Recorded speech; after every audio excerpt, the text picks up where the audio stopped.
Hello, everyone, and welcome back to the Cabral and Salisbury Show. This episode, we'll be talking about the Celtics, Cam Newton, Tom Brady, the new NFL season, a new show on Netflix, and some new consoles and games coming out for next gen. Before we get started, though, make sure to like and subscribe the video if you enjoy our content.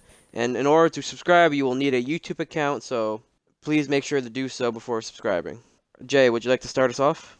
Hey guys, so yes, to start us off today, just wanted to quickly say that the Celtics are in the Eastern Conference Finals against the Miami Heat.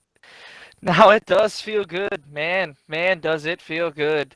The Celtics do have a tough opponent in the Heat, but it's a good feeling as a Celtics fan to know that if the Celtics win this series, they're finally back in the NBA Finals after a long 10 years of waiting.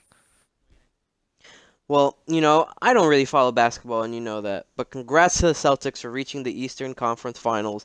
Let's hope for the fans' sakes that the Celtics make it to the NBA Finals. I know, Jay, you must be happy with that. And is there anything else putting a smile on your face that you'd care to share with us? Oh yes, I am thrilled today. Okay, absolutely thrilled. First, the Celtics reached the Eastern Conference Finals, and now NFL football is back. It's back, I tell you. And luckily for me, I didn't have to work on Sunday, so I got to sit there in my living room couch, eating nachos and wings and whatever, sitting there watching the games. And man, was that a great feeling. There were two games that I really want to cover, and Sean, I think you know which two I'm talking about. Now, the first game was, of course, Cam Newton's debut in New England. I mean, come on, we got to talk about that, right? So the New England Patriots faced the Miami Dolphins. Now, let me tell you, I liked what I saw. I liked the option runs and the way the Patriots were moving guys around. Never bet against Bill. Let me tell you, never bet against Bill. The Patriots look like a new team, and I'd even say, and just after watching the first quarter of that game, I was already thinking in my head, wow, this Patriots game plan's like the Ravens. I mean, maybe not on the same level, but just, again, the way they were moving guys around, the option runs that they threw in there, getting Cam involved in the run game, I loved it. Loved it. Now, Bill seems to have converted this team to be a run-first team, and who am I to doubt that Bill wouldn't exploit Newton's strengths? Now, I didn't doubt Bill. That's exactly what he did. He exploited Newton's strengths. What I did doubt was Newton's attitude, but he showed me a maturity and a focus on the game that I had not seen from him in a long while. Now, there was an altercation after the game between Newton and a few Dolphins, in which players had to step in to separate them. Former Patriots Kyle Van Noy and Landon Roberts pushed and shoved Newton, while Dolphins defensive end Christian Wilkins grabbed and pulled off one of Newton's chains. Newton was very angry at the moment, however. He told reporters in the post-game conference that he will not let it affect him and doesn't want to distract from the team. Newton threw for 155 yards, rushed for 75 yards, and scored on the ground twice. Sean, your thoughts on Newton and the team's performance, or his actions in the chain incident? Well, Cam Newton is a fantastic player when he's motivated, and he is right to not let this incident get to him. If anything, he should let it strengthen him to allow him to perform better on the field. And what I'm about to say goes for any aspect of life. If anyone tries to drag you down, make sure you always come back up stronger than you were ever before. I agree with you there. Now, I hope to see Newton and the Patriots continue their good start, but whereas Newton pulled off the win in New England, Brady did not see the same results in his matchup, his debut Bucks matchup against the New Orleans Saints. The Buccaneers fell 23-34 to the Saints, and Brady threw two interceptions, one of which was returned for 6 points. Now, I watched that game. Sean, I don't think you watched that game, and I know you were busy, and I know many others did not watch that game, but I did.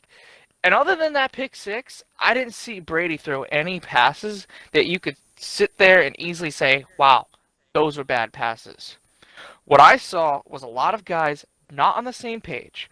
A lot of drop passes, especially from Mike Evans, who, yes, he was dealing with a hamstring injury. I get that. However, there were times where the ball was right in the numbers, as they say, in which he easily could have come down with the catch. And on one of Brady's interceptions, that was due to Evans not following through with his route. And I don't even think he knew the ball was coming to him at that point. I mean, when he turned around and that ball flew over his head, he looked completely clueless as to what was going on, what the route was. It was a complete mess. Now, for those who think Brady is paying the price for leaving New England, let me stop you there. Because Brady still has more than enough in the tank to get the job done. But just like anyone else, one man on a 53-man roster will not be enough to get the job done, especially against the Saints, who are a powerhouse team. And I hope this team, Tampa Bay Buccaneers, I hope this team gets on the same page very soon.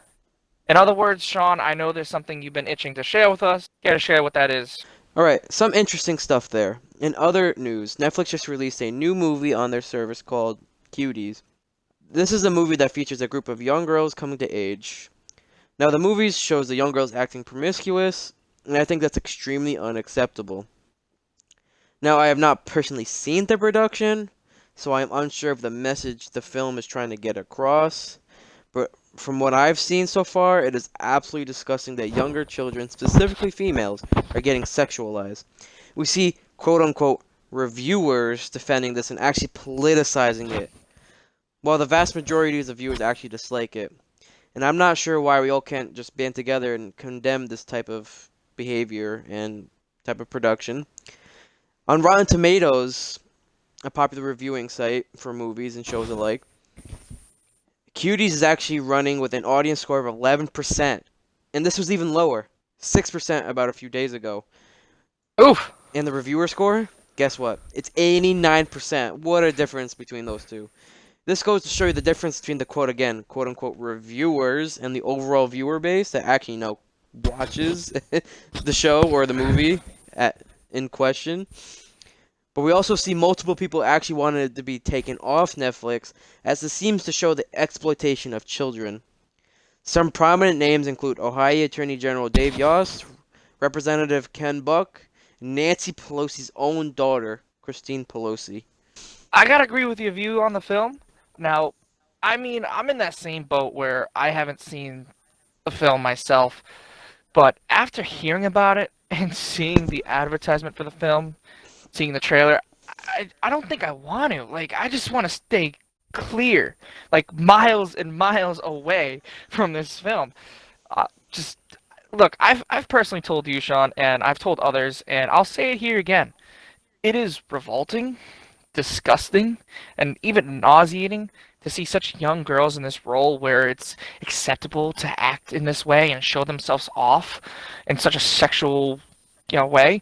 But that's the society we live in, And I mean, like, in the real world, we have young girls dancing and singing along to these Cardi B songs such as WAP, and I won't even go into the lyrics of that song right now because it just for many reasons, and honestly, I just don't think we should get into that right now. But just that's what this hearing about this film reminded me of. It's just again, young women being sexualized and it being considered acceptable, and it's appalling to me.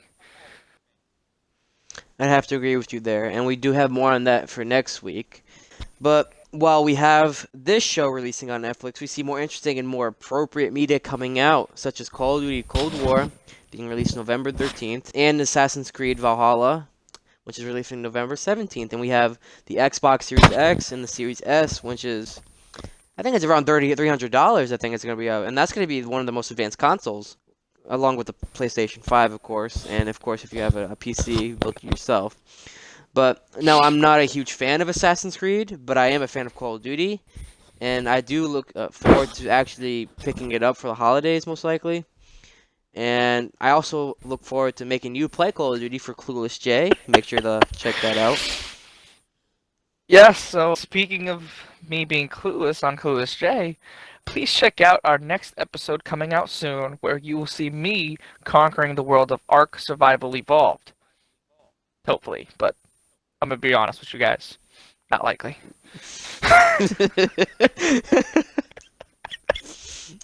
And with that, we end off this episode of the Cabral and Salisbury Show. This episode was actually pretty short this week. We apologize. But next week, we're going to have a longer episode for you guys, and we're going to feature a special guest. So stay tuned and see you guys in the next one. Be sure to like and subscribe. You remember, you will need an account to subscribe. And again, thank you for watching. Thank you for your support. Take care, everyone.